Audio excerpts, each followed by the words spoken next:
കണ്ണൂരിൽ UDFന് സർപ്രൈസ് സ്ഥാനാർത്ഥി മത്സരിക്കാനില്ലെന്ന് അറിയിച്ചതിന് പിന്നാലെ K Sudhakaran KPCC general secretary K ജയന്തിൻ്റെ പേര് ഹൈക്കമാൻഡിനോട് പറഞ്ഞു. യൂത്ത് കോൺഗ്രസ് നേതാവ് VP അബ്ദുൾ റഷീദാണ് പട്ടികയിലുള്ള മറ്റൊരാൾ. ഹൈക്കമാൻഡ് തീരുമാനം നിർണായകമായിരിക്കും കണ്ണൂരിൽ. സജോ ദേവസ്യ കണ്ണൂരിൽ നിന്ന്. Good morning Sajo Devasya. യഥാർത്ഥത്തിൽ പല ആളുകളും ഈ MP സ്ഥാനാർത്ഥിയാകാൻ പ്രതീക്ഷിക്കുന്നുണ്ടോ കണ്ണൂരിൽ?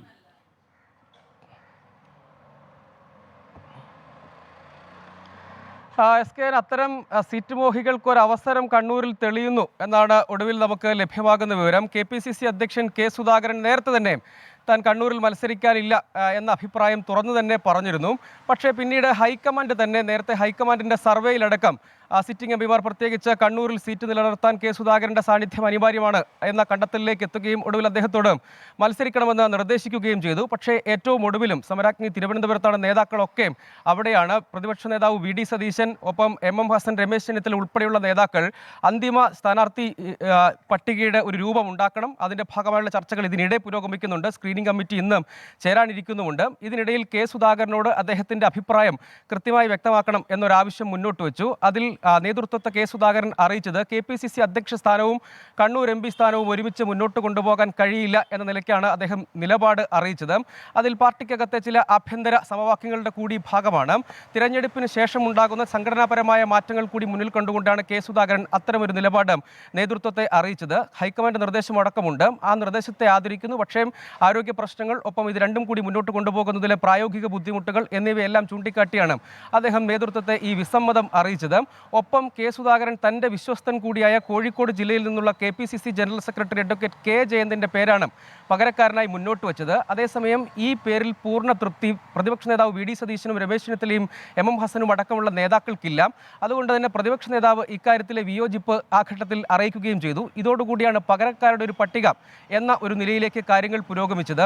യൂത്ത് കോൺഗ്രസിൻ്റെ സംസ്ഥാന ജനറൽ സെക്രട്ടറിയായ VP അബ്ദുൾ റഷീദും ഒപ്പം കെ സുധാകരൻ നിർദ്ദേശിച്ച അഡ്വക്കേറ്റ് കെ ജയന്തിൻ്റെ പേരുമാണ് ഇപ്പോൾ പകരക്കാരുടെ പട്ടികയിലുള്ളത്. കൂടുതൽ ആളുകളും മത്സരിക്കാനുള്ള താല്പര്യം അറിയിക്കുകയും അത് നേതൃത്വത്തിന് മുന്നിൽ വെക്കുകയും ചെയ്തിട്ടുണ്ട്. പക്ഷേ അപ്പോഴും ഇപ്പോഴത്തെ ഒരു തീരുമാനം, ഇന്ന് 2 ഹൈക്കമാൻഡ് നിരീക്ഷകർ പങ്കെടുക്കുന്ന സ്ക്രീനിംഗ് കമ്മിറ്റി യോഗം നടക്കും. അക്കാര്യത്തിൽ മറ്റ് സിറ്റിംഗ് MPമാരൊക്കെ മത്സരിക്കുക എന്നതാണ്. ആലപ്പുഴയിലും ഒപ്പം വയനാട്ടിൽ രാഹുൽ ഗാന്ധിയുടെ കാര്യത്തിൽ അന്തിമമായ ഒരു തീരുമാനം ഉണ്ടായിട്ടില്ല. അവിടെ ആ സീറ്റിൻ്റെ കാര്യത്തിൽ ഹൈക്കമാൻഡ് നിർദ്ദേശം അനുസരിച്ചായിരിക്കും. മറ്റിടങ്ങളിൽ സാമുദായിക സമവാക്യം കൂടി പരിഗണിച്ചായിരിക്കും സ്ഥാനാർത്ഥി നിർണ്ണയം ഉണ്ടാവുക. അതുകൊണ്ടാണ് ഒരു പട്ടിക തന്നെ ഉണ്ടാക്കുക. ഇത് അടുത്ത ദിവസം സമരാഗ്നി പൂർത്തീകരിച്ച് നേതാക്കൾ ദില്ലിക്ക് പോകും. പിന്നീട് ദില്ലിയിലായിരിക്കും ചർച്ചകൾ ഉണ്ടാവുക. ഡൽഹിയിൽ ഹൈക്കമാൻഡ് ഈ കാര്യത്തിൽ എടുക്കുന്ന അന്തിമമായ തീരുമാനം കൂടിയായിരിക്കും കണ്ണൂരിൽ കെ സുധാകരൻ്റെ കാര്യത്തിൽ നിർണായകമാവുക. അതേസമയം കണ്ണൂരിലെ ജില്ലാ നേതൃത്വവും ഒപ്പം അണികളും ഒരു വിഭാഗം അണികളും കെ സുധാകരൻ തന്നെ മത്സര രംഗത്തുണ്ടാകണം. CPIMൻ്റെ ജില്ലാ സെക്രട്ടറി MB ജയരാജനാണ് LDFൻ്റെ സ്ഥാനാർത്ഥിയായി രംഗത്തുള്ളത്. ഒപ്പം ചില സാമുദായിക സമവാക്യങ്ങൾ കൂടി ഇക്കാര്യത്തിൽ നിർണായകമാണ്. തെക്കൊരു ഈഴവ സ്ഥാനാർത്ഥിയുണ്ട്, പക്ഷേ വടക്കോട്ടും ഒരു ഈഴവ സ്ഥാനാർത്ഥി ഉണ്ടാകണം. അങ്ങനെ സാമുദായിക സമവാക്യം പാലിക്കണമെന്ന ആവശ്യം കൂടിയുണ്ട്. ഏതായാലും കണ്ണൂർ സീറ്റിൽ സസ്പെൻസ് തുടരുന്നു. അതിൽ കെ സുധാകരൻ്റെ ഈ നിലപാട് തന്നെയാണ്. മത്സരിക്കാനില്ല എന്ന അദ്ദേഹം നിലപാടാണ് ഈ സസ്പെൻസിൻ്റെ ആകെ അടിസ്ഥാനം. പ്രദീപ് കുമാർ ഒരു കാര്യം ചോദിച്ചിരിക്കുന്നു. സജോ ദേവസ്യ ഒന്നും കഴിക്കുന്നില്ലയോ? വല്ലാതെ മെലിഞ്ഞു പോയല്ലോ എന്ന്.